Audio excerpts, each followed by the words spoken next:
محترم سامعین اکرام، میرے بزرگوں اور دوستوں، نوجوان ساتھیوں، السلام علیکم ورحمۃ اللہ وبرکاتہ۔ نحمدہ ونصلی ونسلم علی رسولہ الکریم وعلی آلہ واصحابہ اجمعین وبارک وسلم۔ حضرات محترم، قرآن کریم کی جمع و ترتیب اور اس کی تفسیر کا کام حضور علیہ الصلوۃ والسلام ہی کے زمانے میں شروع ہو گیا تھا۔ آپ نے تقریباً 13 صحابہ کو وحی لکھنے کے لیے مقرر کر دیا تھا، جن میں حضرت ابو بکر اور حضرت عمر فاروق اعظم، حضرت عثمان غنی اور حضرت علی رضی اللہ عنہم کے علاوہ حضرت زید بن ثابت، حضرت امیر معاویہ، حضرت زبیر رضی اللہ عنہم بھی شامل تھے۔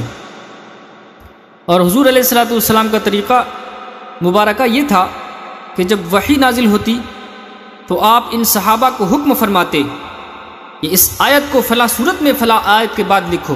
اکثر صحابہ اس کو زبانیں یاد کر لیتے تھے، اپنے اہل و عیال کو سناتے۔ جب بھی چند صحابہ ایک جگہ جمع ہوتے تو ایک دوسرے کو سناتے، اسی انداز اور ترتیب سے پڑھتے جو نبی کریم علیہ الصلوۃ والسلام نے بتائی ہوتی۔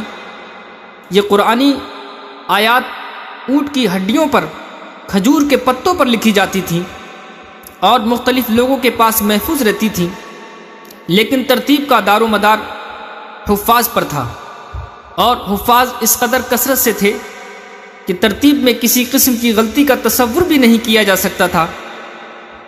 حضرات محترم، جیسے آج کل کے اگر چند حفاظ جمع ہو کر قرآن کریم کا نسخہ تیار کریں تو اس میں کسی قسم کی کمی و زیادتی کا وہم و گمان بھی نہ ہوگا۔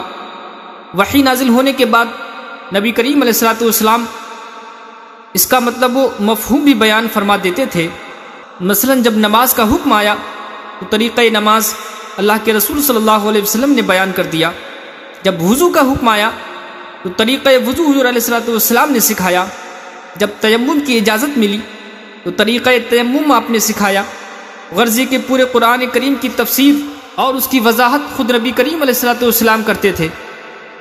زبانی طور پر بھی اور عملی طور پر بھی آپ کا ہر ارشاد اور ہر عمل تفسیر قرآن ہی ہوا کرتا تھا، جس کو ہم حدیث کہتے ہیں۔ غرض یہ کہ یہ ایک عام بات ہے کہ نبی کریم علیہ الصلوۃ والسلام نے قرآن کی جمع و ترتیب، اس کی حفظ و تعلیم پر پوری توجہ فرمائی، اور صحابہ نے پورے جذبہ شوق و ذوق کے ساتھ اس کام کو کیا۔ اللہ تبارک تعالیٰ قرآن پاک میں ارشاد فرماتا ہے، وَمَا يَنطِقُ عَنِ الْهَوَىٰ إِنْ هُوَ إِلَّا وَحْيٌ يُوحَىٰ، اور وہ رسول تو اپنی خواہش سے بولتا ہی نہیں، اس کا بولنا نہیں ہے مگر وحی کے مطابق جو اس کی طرف کی جاتی ہے۔ نبی کی کسی بات پر شک و شبہ نہ کرنا، کیونکہ ان کی ہر بات وحی الہی ہوتی ہے۔ جو کچھ وہ بتاتے ہیں خدا ہی کی طرف سے ہوتا ہے، جو کچھ سکھاتے ہیں خدا ہی کی طرف سے ہوتا ہے۔ نبی کو خدا نے اس لیے مبعوث نہ فرمایا بس وہ خدا کا کلام پڑھ کر سنا دے اور پھر امت کا اس سے تعلق ہی نہ رہے، بلکہ ان کو خدا نے اپنی کتاب کا معلم بنا کر مبعوث فرمایا ہے۔ اللہ تبارک تعالیٰ نے فرمایا، یتلو علیہم آیاتہ ویزکیہم ویعلمہم الکتاب والحکمہ، وہ رسول انہیں اس کی آیتیں پڑھ کر سناتا ہے اور ان کے دلوں کو پاک کرتا ہے اور انہیں کتاب و حکمت سکھاتا ہے۔ خدا چاہتا تو دین کی ہر چھوٹی بڑی بات اپنی کتاب میں بیان فرما دیتا، لیکن ایسا نہیں ہوا، کیونکہ خدا کی مرضی یہی ہے کہ امت ہمیشہ نبی کی محتاج رہے۔ غرض یہ کہ اس میں شک نہیں کہ قرآن کی حقیقی تفسیر وہی ہے جو نبی کریم علیہ الصلوۃ والسلام نے خود کر دی۔ قرآن کی جمع و ترتیب کا دور اول وہی ہے جو نزول قرآن کا دور تھا۔ 23 سال کے اس دور میں جس قدر کام ہوا اس سے زیادہ ممکن نہ تھا۔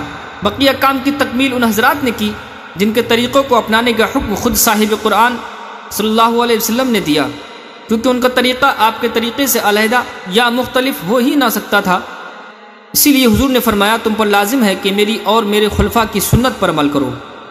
بس حضور علیہ الصلوۃ والسلام کی دنیا سے تشریف لے جانے کے بعد آپ کے پہلے خلیفہ حضرت ابوبکر صدیق نے اسلام کی دوسری خدمات کی طرح خدمت قرآن کی طرف بھی توجہ فرمائی، اور حضور علیہ الصلوۃ والسلام کے کاتب وحی حضرت زید بن حارث رضی اللہ عنہ کو انجام دینے کا حکم دیا۔ حضرت زید رضی اللہ عنہ نے بیان کیا یہ کام اگرچہ بہت دشوار تھا مگر میں نے بڑی محنت کے ساتھ اس کو انجام دیا اور صحابہ کرام کے پاس کھجور کے پتوں پتھروں اور ہڈیوں پر لکھی ہوئی آیات قرآنی کو جمع کر لیا اور حافظوں کی مدد سے ان کو ایسی ترتیب کے مطابق مرتب کیا جس ترتیب سے حافظوں نے ان کو حضور علیہ الصلوۃ والسلام سے یاد کیا تھا۔ میں نے یہ صحیفہ تیار کر کے حضرت ابوبکر صدیق رضی اللہ عنہ کو دے دیا جو آپ کے بعد حضرت عمر رضی اللہ عنہ کے پاس رہا۔ پھر شہادت کے وقت ام المؤمنین حضرت حفصہ رضی اللہ عنہا نے اس کو محفوظ کر لیا۔ حضرت علی رضی اللہ عنہ نے فرمایا خدمت قرآن کا سب سے زیادہ اجر حضرت ابوبکر صدیق رضی اللہ عنہ کو ملے گا، یہ وہی پہلے شخص ہیں جنہوں نے قرآن کریم کو کتابی صورت میں جمع کرایا۔ حضرت ابوبکر صدیق رضی اللہ عنہ کے بعد حضرت عمر رضی اللہ عنہ کا دور خلافت کیونکہ اسلامی فتوحات کا دور رہا، اس لیے وہ اپنی بے حد مصروفیات کے باعث قرآن کریم پر مزید کوئی کام نہ کر سکے، نیز وہ اس کام سے مطمئن تھے جو ان سے پہلے حضرت ابوبکر کر گئے تھے۔ تو حضرات محترم، خدا اپنی رحمتیں نازل کرے ان صحابہ کرام پر کہ ان کی محنت و کاوش ہی سے آج بحمداللہ ہمارے پاس اصل کلام الہی موجود ہے۔ قرآن کی حفاظت ہر دور میں مسلمانوں نے کی ہے، آج تک یہ اپنی اصل حالت میں ہے اور قیامت تک اس میں کوئی بھی کمی زیادتی کا امکان نہیں ہو سکتا، کیونکہ اصل محافظ قرآن تو خود خدائے وحدہ لا شریک ہے۔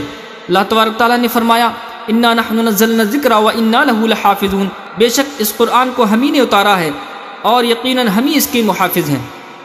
تو حضرات محترم، جس طریقے سے صحابہ کرام نے مل کر کے اس قرآن کی حفاظت کی ہے، بہت آسانی کے ساتھ ہمیں یہ قرآن مل گیا، ہم تک پہنچ گیا۔ ہم غور و فکر کریں کہ ہم اس کی کتنی حفاظت کرتے ہیں۔ حضرات محترم، بہت افسوس کی بات ہے کہ قرآن ہمیں اتنی آسانی سے ملا لیکن ہم قرآن کی حفاظت نہیں کرتے ہیں، قرآن کو یاد نہیں کرتے، قرآن کو پڑھتے نہیں ہیں۔ بہت کم قرآن ہمارے گھروں میں پڑھا جاتا ہے، اس کی تو روزانہ تلاوت ہونی چاہیے۔ حضرات محترم، بس ہم خدا کا شکر ادا کرتے ہیں کہ اس نے ہمیں ایسے نبی کی امت میں پیدا فرمایا جس کی لائی ہوئی کتاب بھی ہمارے پاس موجود ہے، اس کا ذہن بھی زندہ اور وہ خود بھی زندہ ہے۔ اللہ ہمیں اپنے نبی کی اطاعت و فرما برداری اور قرآن پر عمل کرنے کی توفیق عطا فرمائے۔ وما توفیق الا باللہ العلی العظیم، صلی اللہ تعالی علی خیر خلقہ محمد وعلی آلہ واصحابہ اجمعین۔ السلام علیکم ورحمۃ اللہ وبرکاتہ۔